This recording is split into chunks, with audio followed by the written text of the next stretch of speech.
देखने से पहले ही ख़त्म हो जाती है, यानी बियॉन्ड विजुअल रेंज वॉरफेयर। क्योंकि आज की फ़ज़ाई जंग में डॉग फाइट कम और मिसाइल, रेडार और डाटा लिंक ज़्यादा अहम हो चुके हैं, और PL-15 और चेंगडू J-10CE का कॉम्बिनेशन इसी फ़लसफ़े को मजबूत करता है। और Hey guys, welcome back to our channel। तो जिस वीडियो पे रिएक्ट करने जा रहे हैं वो है J-10। चलो वापस 1 2 1 मिनट यहाँ पे कैसे करते हैं, यहाँ से ये स्टार्ट करें 1 2 3 start. Hey guys, welcome back to our channel। तो जिस वीडियो पे रिएक्ट करने जा रहे हैं वो है J-10 shocks the world, India gets S-400। तो यार देखा जाए ना, अभी मतलब J-10 एक और नया जेट बनाया गया। अभी हम लोगों ने JF-17 से वी आर वेरी फैमिलियर, ठीक है, हम लोगों को उसकी कैरेक्टरिस्टिक्स पता है, लेकिन अभी ये J-10 क्या आया है नया जेट, उसके हम लोग कैरेक्टरिस्टिक्स के बारे में जानेंगे, और मतलब जो इंडिया है उसको भी S-400 मिला है। तो क्या जो ये J-10 है और इस S-400 का कंपैरिजन किया गया है वीडियो में, या फिर बताया गया है कि एक पर्टिकुलर जेट के बारे में, वो भी हम लोग जानेंगे। मतलब बहुत सारे क्वेश्चंस हैं, वो वीडियो देख के क्लियर होंगे। वही बाकी देखते हैं कि वीडियो कैसे होती है। सो फिर आप भी देखिए, हम भी देखते हैं। Let's start. अस्सलाम वालेकुम दोस्तों and welcome to Ababil YouTube channel. तो आज की वीडियो में हम रिसेंट होने वाली मिलिट्री डेवलपमेंट्स के बारे में बात करेंगे। सबसे पहले बात करेंगे J-10 की। अगर आप समझते हैं कि फाइटर जेट्स की दुनिया में सिर्फ अमेरिका और यूरोप का राज है, तो अब सूरत हाल बदल रही है, क्योंकि चीन की कंपनी AVIC चेंगडू एयरक्राफ्ट ने ऐसा धमाका किया है जिसने आलमी दफाई मार्केट को हिला कर रख दिया है। और इस तब्दीली के पीछे एक बड़ी वजह है 2025 की इंडिया पाकिस्तान की जंग, जिसे अब बहुत से माहिरीन एक रियल वॉर टेस्ट के तौर पर देख रहे हैं। सोचें, एक तरफ मगरबी दुनिया के महंगे फाइटर जेट्स और दूसरी तरफ चीन के निस्बतन सस्ते लेकिन जदीद सिस्टम्स। और जब ये सिस्टम्स हकीकी जंग में इस्तेमाल हों तो पूरी दुनिया की नज़रें खुद ब खुद इस तरफ चली जाती हैं। यही कुछ हुआ जब पाकिस्तान ने चीनी साख्ता J-10C फाइटर जेट और PL-15 मिसाइलों का इस्तेमाल राफेल के खिलाफ किया और वाज़े बरतरी हासिल की। ये वो लम्हा था जहां से कहानी बदलना शुरू हुई, क्योंकि जैसे ही ये खबरें आलमी सतह पर फैली, दुनिया भर के दफाई माहिरीन, खरीदार ममालिक और एयर फोर्सेज ने अपनी सोच बदलना शुरू कर दी। अब सिर्फ ये नहीं देखा जा रहा कि कौन सा त्यारा कागज़ पर ज़्यादा ताकतवर है, बल्कि ये देखा जा रहा है कि असल जंग में कौन सा सिस्टम बेहतर परफॉर्म करता है। और यही चीज़ J-10 बनाने वाली कंपनी चेंगडू एयरक्राफ्ट को एक नई बुलंदी पर ले गई है। अदादो शुमार देखें तो 2025 में कंपनी की आमदनी तकरीबन 75.4 अरब युआन तक पहुंच गई, जबकि मुनाफा भी बढ़कर 3.4 अरब युआन हो गया। लेकिन असल चौंकाने वाली बात 2026 के शुरू में सामने आई, जहां सेल्स में तकरीबन 80% इजाफा देखा गया। यह सिर्फ बिजनेस नहीं बल्कि एक स्ट्रेटेजिक सिग्नल है। चीन ने न सिर्फ अपने तैयारे बेचने शुरू किए, बल्कि एक मुकम्मल वार फाइटिंग फलसफा भी एक्सपोर्ट कर रहा है, जहां लड़ाई आंखों से देखने से पहले ही ख़त्म हो जाती है, यानी बियॉन्ड विजुअल रेंज वॉरफेयर। क्योंकि आज की फ़ज़ाई जंग में डॉग फाइट कम और मिसाइल, रेडार और डाटा लिंक ज़्यादा अहम हो चुके हैं, और PL-15 और चेंगडू J-10CE का कॉम्बिनेशन इसी फ़लसफ़े को मजबूत करता है। और यही वजह है कि अब बहुत से ममालिक, ख़ास तौर पर वो जो मगरबी पाबंदियों या बजट के मिसाइल का शिकार हैं, चीन की तरफ देख रहे हैं। इस लड़ाई में पाकिस्तान की इंडिया पर बढ़तरी को चीन ने एक मौका जाना और इस मौके को ज़ाया नहीं किया।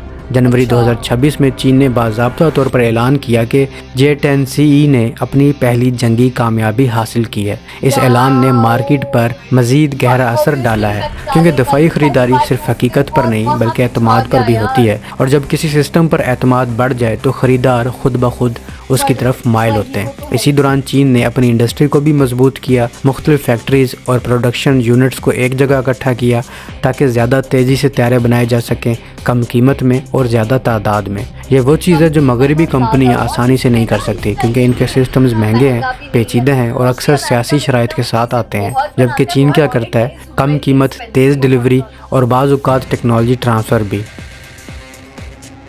दोस्तों, UAE ने अपनी सिमत अब वाज़े कर दी है। UAE ने बता दिया कि अब वो किस तरफ खड़ा है, बल्कि ईरान वार ने UAE के चेहरे पर जो नकाब था वो उतार दिया है। और अब UAE को ये है कि चूँकि हमारा दोगलापन का निकाब उतर ही चुका है, तो क्यों ना खुलकर सामने आया जाए। हुआ ये है कि नेतन्याहू ने iron dome air defence system तैमूर मिसाइल इंटरसेप्टर और अपनी नाकारा फौज के एहलकार यूएई में तैनात कर दिए हैं ताकि ईरान के हमलों से बचा जा सके। ये तारीख में पहली बार हुआ है कि इजरायली एहलकार और आयरन डोम सिस्टम इसराइल से बाहर तैनात हुए हों। दोस्तों, इन अरबियों के दिमाग में चर्बी जम चुकी है। इन्हें ये नज़र नहीं आ रहा कि जो इसराइल खुद की हिफाजत नहीं कर सका, जो खुद को ईरान के हमलों से नहीं बचा सका, वो तुम्हें क्या बचाएगा। इतनी वीडियोस वायरल हैं आयरन डोम के नाकाम होने की। इसराइलियों के लोहे की छतरी चाहिए।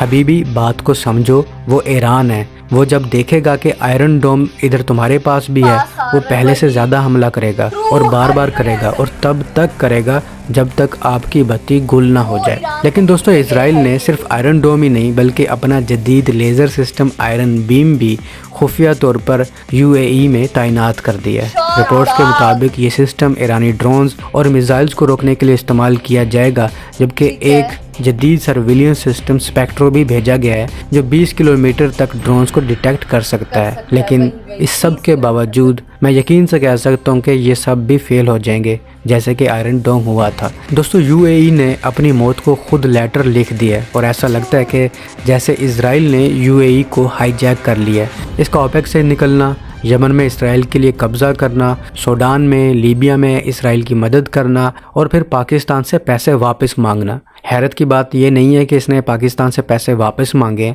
हैरत की बात यह है कि पाकिस्तान ने चुप करके पैसे वापस भी कर दिए हैं, जो कि चौंका देने वाली बात है। ये जाहिर करता है कि पाकिस्तान के थिंक टैंक्स को भी लग रहा है कि यूएई ने अपने रास्ते बदल लिए हैं। हालांकि यूएई ने हमारे भी कोई $1.5 अरब देने हैं, जो 2005 में टेलीकम्युनिकेशन कंपनी का एक बड़ा हिस्सा पाकिस्तान ने यूएई की एतसलात को बेचा था, लेकिन अभी तक वो पैसे यूएई ने हमें वापस नहीं किए। फिर पाकिस्तानियों को वीज़ा ना देना और अब आहिस्ता आहिस्ता करके पाकिस्तानियों को जॉब से भी निकाला जा रहा है, क्योंकि फ़ौरन निकाल दिया तो बहुत बड़ा खिलाफ पैदा हो जाएगा। इसलिए अहम पोस्टों से आहिस्ता आहिस्ता करके पाकिस्तानियों को जॉब से निकाला जा रहा है। दोस्तों, अगर आप अभी तक MQ-9 रीपर को सिर्फ एक हमलावर ड्रोन समझते हैं तो ये तस्वीर अब मुकम्मल तौर पर बदल रही है। अमेरिका की स्पेशल ऑपरेशंस कमांड अब इस प्लेटफॉर्म को एक नए किरदार में तब्दील कर रही है, यानी एक ऐसा एयर कमांड नोड जो खुद हमला नहीं करेगा बल्कि दूसरे छोटे ड्रोन्स को कंट्रोल करेगा। ये तब्दीली जिस प्लेटफॉर्म पर हो रही है वो है MQ-9। पुराना MQ-9 एक लंबे फासले तक निगरानी और हमला करने वाला ड्रोन था, लेकिन अब ये एक स्वार्म कमांडर बन रहा है, यानी एक ऐसा ड्रोन जो खुद सैकड़ों छोटे ड्रोन्स को मैदान जंग में भेजेगा और कंट्रोल करेगा। तसव्वुर करें, एक ही MQ-9 से दर्जनों या सैकड़ों छोटे ड्रोन्स निकल रहे हैं जो मुख्तलिफ काम कर रहे हैं, कोई जासूसी, कोई जैमिंग, कोई दुश्मन को कंफ्यूज करने के लिए। यही नया मॉडल है।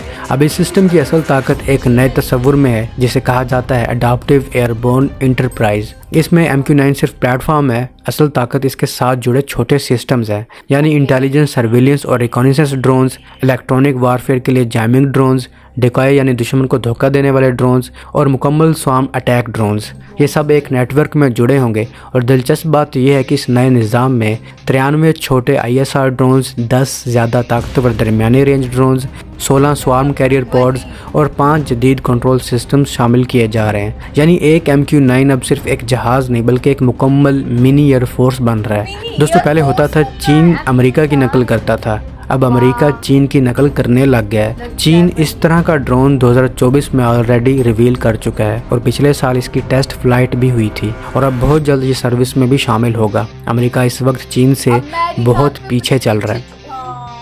दोस्तों, भारत की फ़ज़ाइया यानी इंडियन एयरफोर्स ने रूस से हासिल किए गए जदीद दफ़ाई निज़ाम S-400 की नई खेप वसूल कर ली है। ये सिस्टम एक बड़े मुआहदे के तहत 2018 में तकरीबन $5.4 अरब में ख़रीदा गया था और इसमें मजमूई तौर पर 5 रेजिमेंट्स शामिल हैं।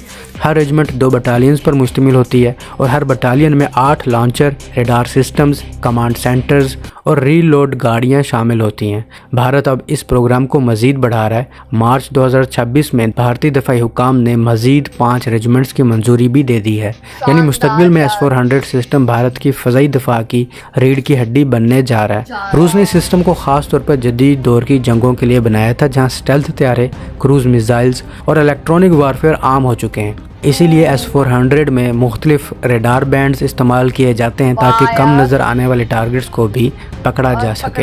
लेकिन दोस्तों, हकीकत कुछ और है। इस सिस्टम की मौजूदगी में यूक्रेन रूस के अंतर तक हमला करता रहा है और यूक्रेन वार में ऐसे कोई 5 से 6 सिस्टम मुकम्मल तबाह हुए हैं, जबकि कई सिस्टम्स के रडार तबाह करके इन्हें नाकारा बनाया गया है। वैसे ही जैसे पाकिस्तानी JF-17 ने एंटी रेडिएशन मिसाइल से इंडिया के S-400 के रडार को तबाह किया था, तो कोई भी सिस्टम अभी तक ऐसा नहीं है जिस पर आप कह सको कि वो आपको 100% बचा लेगा।